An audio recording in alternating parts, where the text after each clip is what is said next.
of control.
Give me a hand here, will you, men? Right.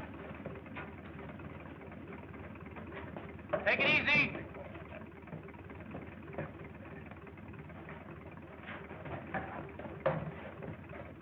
How about Coulter, Dick? Is he all right? He will be as soon as we get him to a doctor. The spider nearly finished him.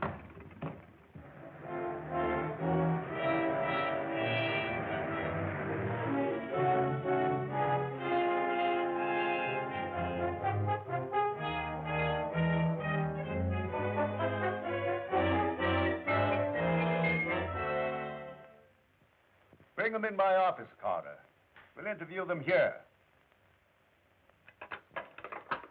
I've asked you all to be here so that we could compare notes. And perhaps get some new lead on this spider business. You'll do the interviewing, Dick. Ah, here they are now. Gentlemen, thank you for coming. I want you to meet Dick Tracy. How do you do? Joe Crane is my name. I'm mighty pleased to meet you. Gee, Dick Tracy. My name's Perry. Say, I've heard an awful lot about you. How do you do, Perry? This is Bill Moffat, Dick. He works for the telephone company. Well, I'm glad to know you, Bill. How do you do? Mr. Tracy has a few questions he'd like to ask you. Gentlemen, these are all assistants of mine. You may speak freely in front of them. Please be seated.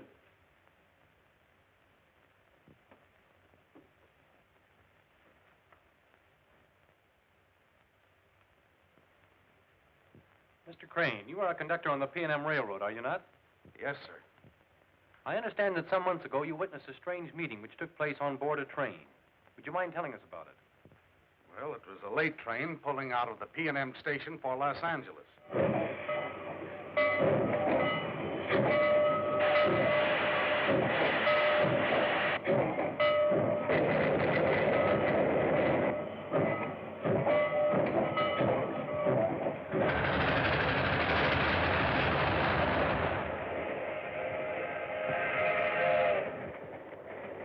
Any of you see him when you got on?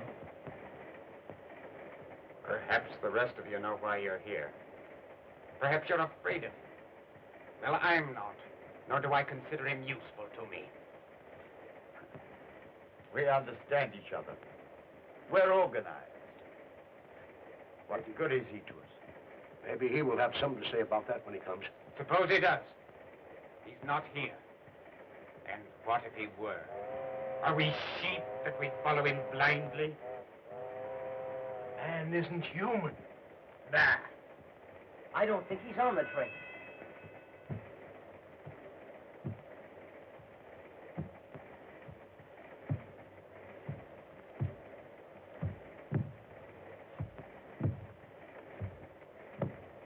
He's coming.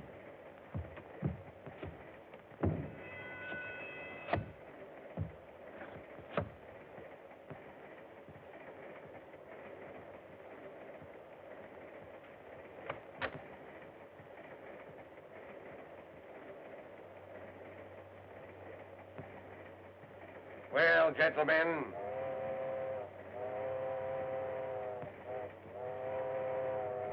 You. What is your report? Fine. Yeah, everything fine.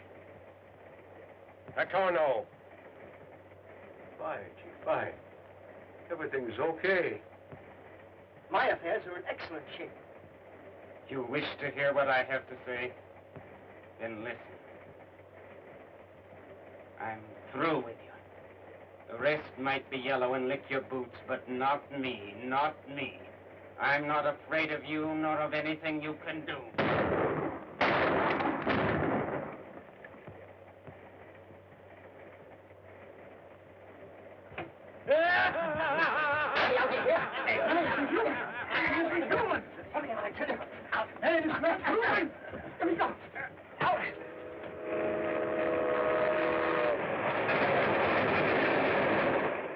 No one could figure out how that fellow with the lame foot got on or left the train.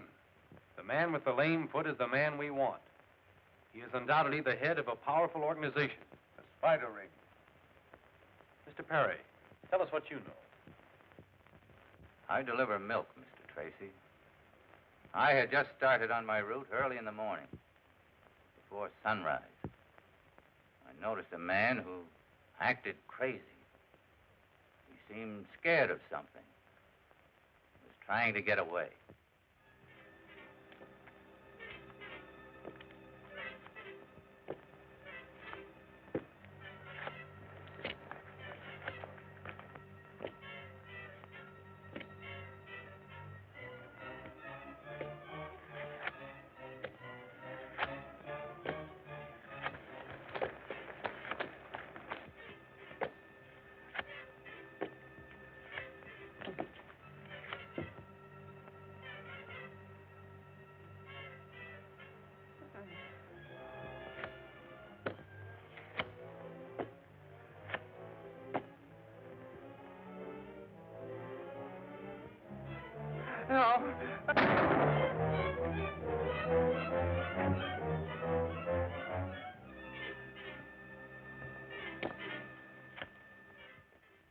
I immediately phoned the police.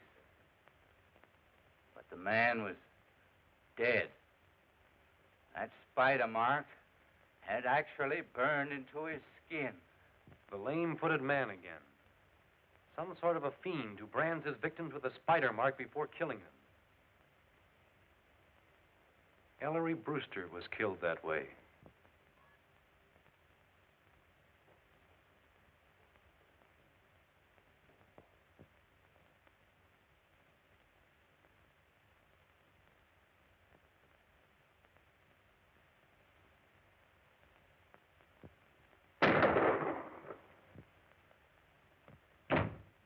There was one victim they didn't quite kill.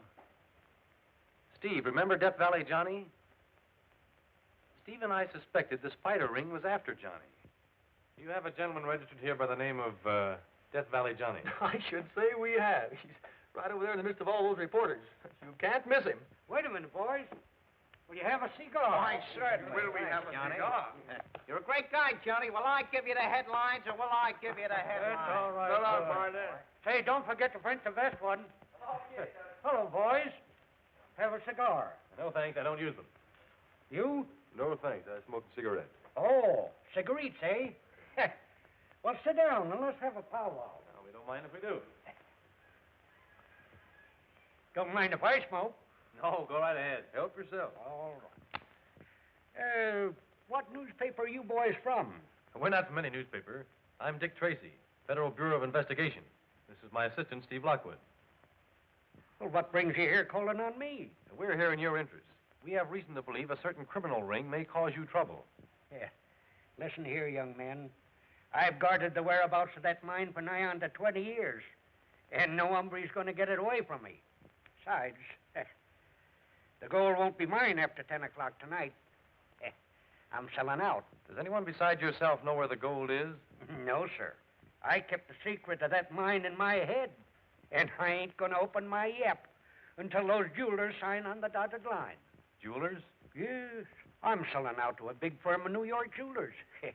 And, at a good stiff figure, too. Death Valley Johnny got it that same night.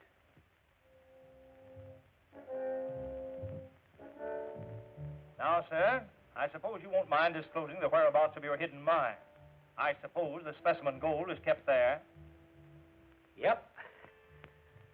I'll draw you a map. Here you are. I thank you.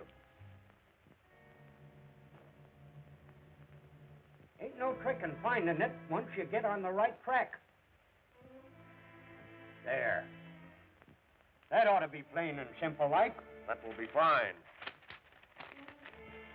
Mr. Nolan, I'd like to see that map if you don't mind. I must say your actions are most peculiar. I'm sorry. Give us that paper.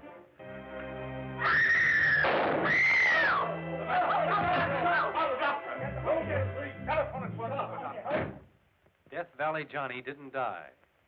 I guess he was too healthy and tough for the spider ring. The thing which ties these crimes together is the spider mark. And the walk of the man with the lame foot.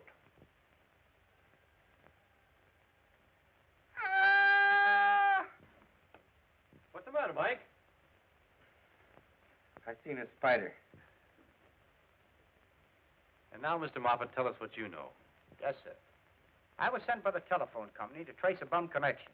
I traced it down to a kind of a spooky-looking place away out of town. It was night. Something queer was going on around there, so I stuck around to get a load of what was happening.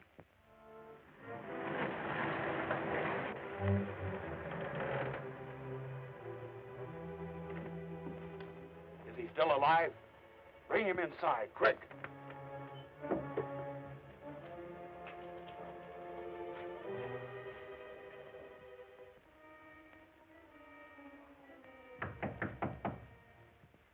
Come.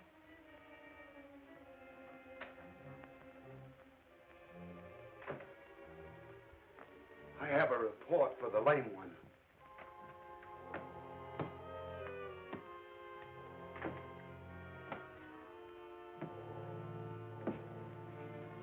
What is it, Burke? We brought Gordon Tracy here. Send Tracy into me. He's hurt, dying. We have to chase him, and he ran his car over a bank. Can you do anything about it, Moloch? If he's not too far gone, I might do more than you can imagine.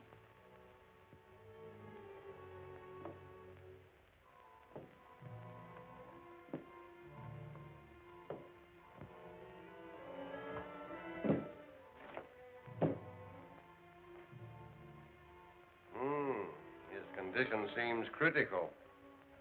What if he should die? Then we will eliminate a very dangerous enemy. He won't die. But by means of this operation, a simple altering of certain glands, he will be unable to distinguish between right and wrong. In that event, he will be very useful to us, Moloch. It was no mistaking as to who they had, sir. It was Gordon Tracy, all right. My brother. There's no telling what those fiends have done to him.